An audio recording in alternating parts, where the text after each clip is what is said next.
በቅርቡ ነበር ተመርቄ ራሴን ስራ የጀመርኩት።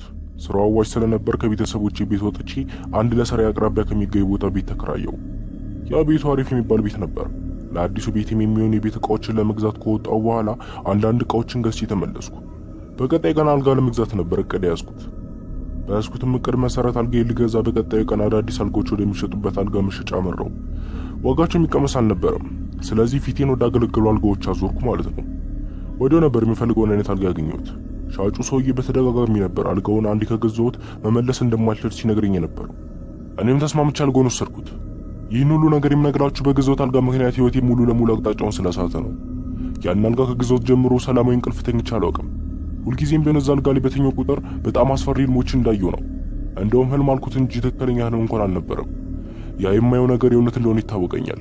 ከተኛው በኋላ የማየው ወደምተኛበት ክፍል አንድ በጣም ረጅምና ሙሉ ለሙሉ አጽም የሆነ ፍጡር መጥቶ አፍጥጦ ይመለከተኝና አንድ ነገር ተናግሮ ከክፍል ይወጣል። የሚናገረው ነገር በቅርቡ ትሞታለህ የሚል ነበር። ይህንንም ህልም የሚመስለውን ነገር ያን አልጋ ከገዛው ጀምሮ በተደጋጋሚ ነው የማየው። ተመሳሳይ ህልም በየቀኑ። ነገር ግን ዋናው እሱ አይደለም። ሁሉ ነገር የተቀየረው በትላንትናው ዕለት ነበር።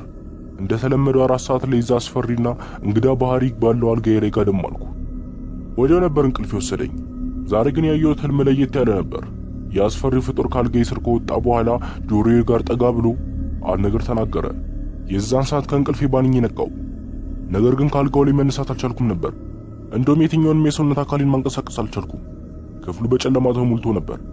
ከዛም ካልጋዬ ስር አንድ በጣም ረጅምና ቀጭን የሆነ ፍጡር ከወጣ በኋላ ወደ እኔ ጠጋ ብሎ በህልሜ ሲናገር የሰማሁትን ነገር ደገመልኝ። ጊዜው ደርሷል። ከዛም ፈገግ ካለ በኋላ አንገቴን ሲይዘኝ ሁሉ ነገር ጨለመ።